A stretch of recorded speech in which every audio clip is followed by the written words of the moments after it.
Hi guys, and welcome to Studio Sessions episode 2. It is so nice to finally have another series kicking off. And before I begin real quick, if you would like to see a real-time version of this video along with other fun daily tutorials and rewards, please check out patreon.com/happydartist. I'd love to have you join my Patreon family.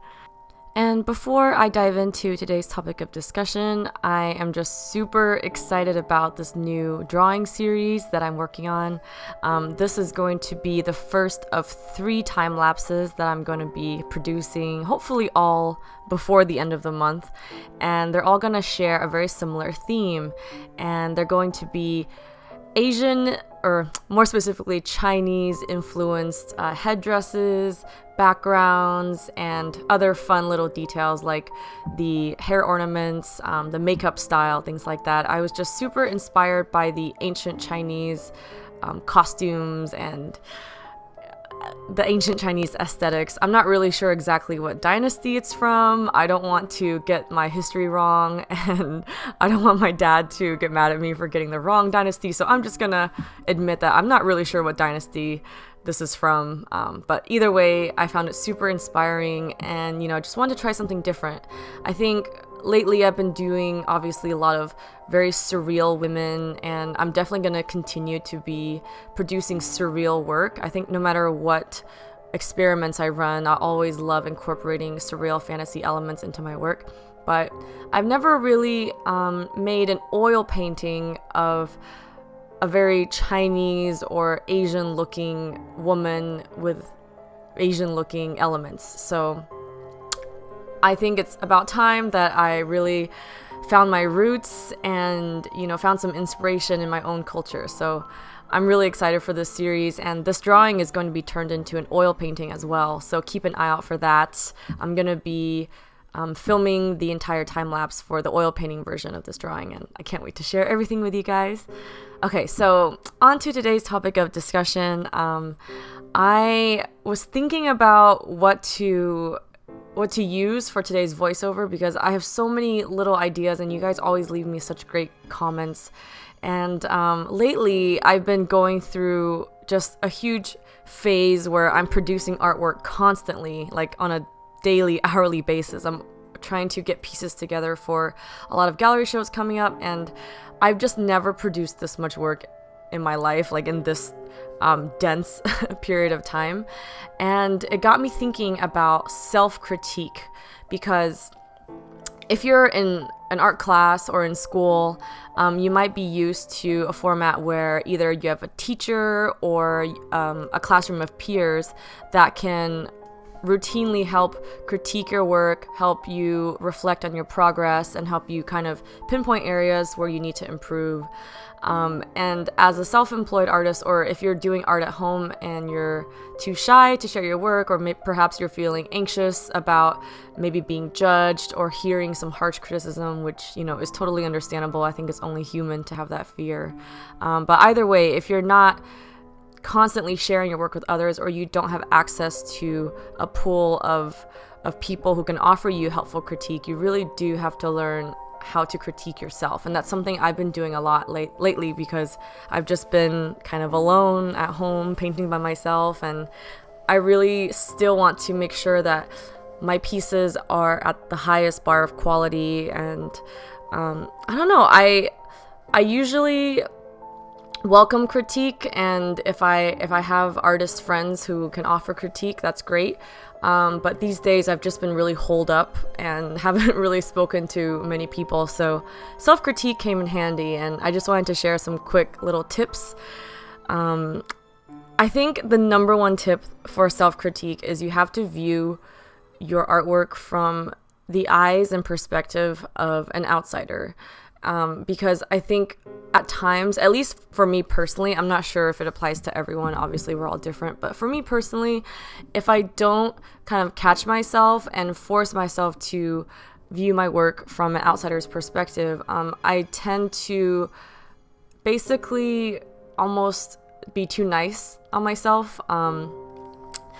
what I mean by that is like, you shouldn't obviously be too mean to yourself, but you also shouldn't be too nice to yourself. So if you pretend that you're someone who doesn't know you, who hasn't seen your artwork ever, and someone who's basically looking at your work for the very first time, imagine what they would say. Imagine the areas you think that they would really like and would compliment you on, and also keep track of the areas where you think that they might have some criticism or some helpful constructive criticism.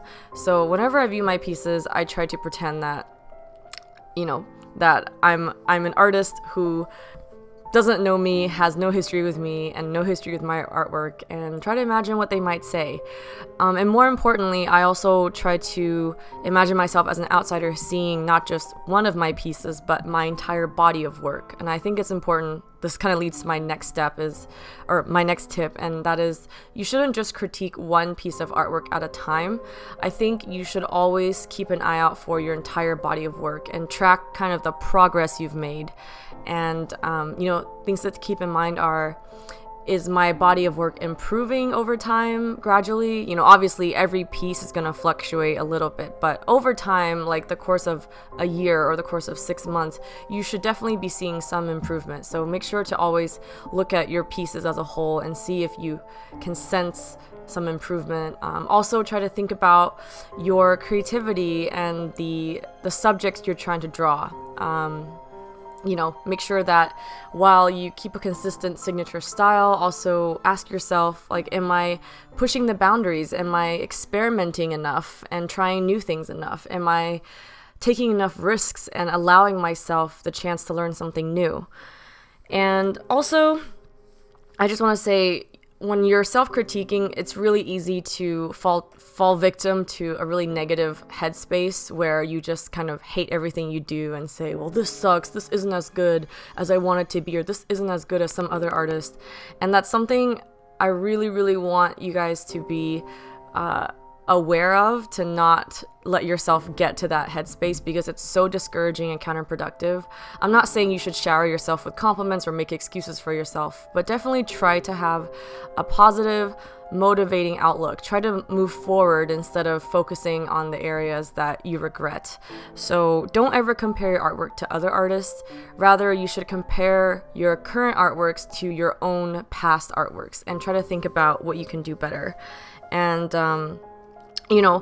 also, as important as it is to find areas where you can improve, it's also equally important, in my opinion, to reward yourself mentally for things that you did well. So, for example, if you were really bad at drawing hands and you notice that over time you've gotten better at drawing hands, that's something to keep aware of in your mind, and try to remember what you did well, what techniques or methods worked well for you to achieve your goals, for you to succeed in something, and apply those things in your future paintings. The same way that we remember the things we did wrong, we also should remember the things that we did right.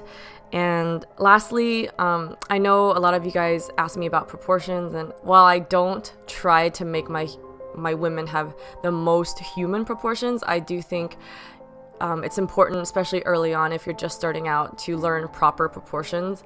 One of my awesome subscribers commented something like, learn the rules first and then break them on purpose. So it really stuck with me, and I love that quote because it's such a catchy and succinct way of putting it into words, like this very important philosophy of there's a huge difference between learning how to properly do proportions and render things realistically, and then later, altering those things to fit your style, versus not knowing how to do any of those things to begin with and just doing things wrong. So if you want to make sure your proportions are looking good, and sometimes if you're staring at a piece of artwork for a really long time, it's easy to have tired eyes and kind of almost not be able to give yourself proper critique because you've been staring at something for so long. So a great trick is to just use a mirror. So either you can take a photo of your picture and flip it, or you can just put a mirror up against it. And when you see something flipped, it actually really helps put the proportions into a different perspective and allow you to point out the areas that look off. So yeah, I hope you guys enjoyed this video. If you like prints of this piece, you can find them at happyd-artist.com, and I will catch you in the next one. Bye!